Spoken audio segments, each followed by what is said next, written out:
वरहमतुल्लाहि वबरकातुहू। मेरा नाम फरहाना बेगम है। मैं ये सवाल करना चाहती हूँ कि शौहर कहते हैं कि बगैर मेहराम के घर के बाहर ना निकले। ये तो हम सब मानते हैं, जानते हैं। अगर दीन की दावत आ जाए तो इस हाल में क्या करें?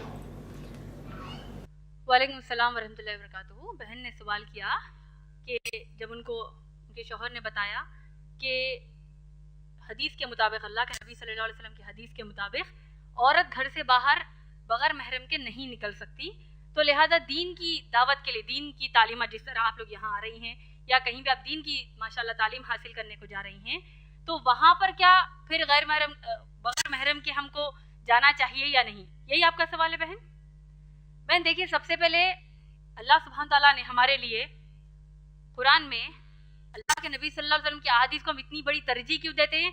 बेशक वो मोहब्बत तो है, लेकिन अल्लाह फरमाते हैं कि मोहब्बत तो है माशाल्लाह, लेकिन अपनी पूरी जिंदगी अल्लाह के रसूल सल्लल्लाहु अलैहि वसल्लम को अपने लिए मिसाल बनाकर लेकर चलो। जैसे कि अल्लाह ने सूरह अहज़ाब सूरह नंबर 33 आयत नंबर 21 में फरमाया।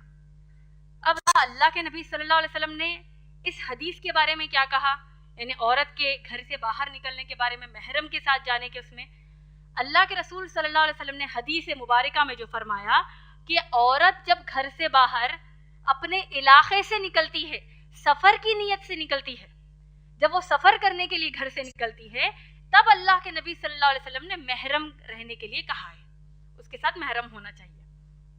पहली बात ये हो गई बहन। वो हदीस किसके ताल्लुक से है? सफर करने के ताल्लुक से।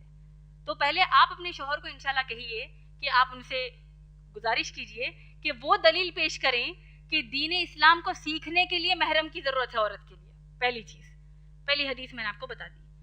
दूसरी, आप देखिए अल्लाह के रसूल सल्लल्लाहु अलैहि वसल्लम ने औरतों को इल्म हासिल करने के लिए किस हद तक उभारा, आप जानते हैं। सही बुखारी की जिल्द नंबर 1 की हदीस में आता है, हमारी एक सहाबिया है जिनका नाम उम्मे अतिया रज़ी अल्लाह ताला अन्हा है। वो कहती हैं कि जब उन्होंने अल्लाह के रसूल सल्लल्लाहु अलैहि वसल्लम से दरियाफ्त किया, कुछ सवाल किया, उस पर अल्लाह के रसूल सल्लल्लाहु अलैहि वसल्लम फरमाते हैं कि औरतों को चाहिए, गौर से सुनिए, मुसलमान औरतों को चाहिए कि वो दीन की महफिलों में, जहाँ इस कुरान की तालीमात को पेश किया जा रहा है, अहादीस सुनाए जा रहे हैं, दीन इस्लाम की तालीमात दी जा रही है, ऐसी महफिलों में औरतों को बढ़ चढ़ कर हिस्सा लेना चाहिए। यहाँ तक कि हैज में भी अगर औरत हो, अपने पीरियड्स में भी हो, तो ऐसी महफिलों में बढ़ चढ़ कर हिस्सा लें। उम्मे अतिया रज़ी अल्लाह ताला अन्हा कहती हैं कि अगर उनके पास हिजाब ना हो तो वो क्या करें, बुर्खा पहनने के लिए नहीं हो तो क्या करें? नबी सल्लल्लाहु अलैहि वसल्लम फरमाते हैं तब भी उसको चाहिए कि वो अपनी बहन का या अपनी दोस्त का बुर्खा लें और वो पहनकर दीन की महफिल में जाएं, जहां दीन के इस्लाम की तालीम दी जा रही है। और इस हदीस में भी अल्लाह के नबी सल्लल्लाहु अलैहि वसल्लम ने ये नहीं कहा कि अब जब तुम इल्म हासिल करने के लिए घर से बाहर निकल रही हो तो तुम्हारे साथ महरम की जरूरत है, हदीस में नहीं आया।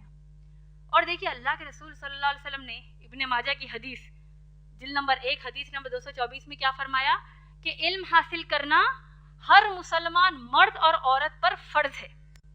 इस हदीस में भी नहीं बताया कि अब इल्म हासिल करने के लिए महरम की जरूरत है।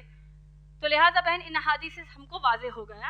अब आप अपने शौहर से ये भी पूछिए कि जो दीनी मदारिस में औरतें आलिमा फाजिला का जो कोर्स कर रही हैं, तो क्या ये वो हराम कर रही हैं क्योंकि उनके साथ महरम मौजूद नहीं होते?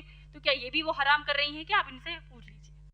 उम्मीद है आपका जवाब मुकम्मल हुआ। अब हम लेते हैं तीसरा सवाल।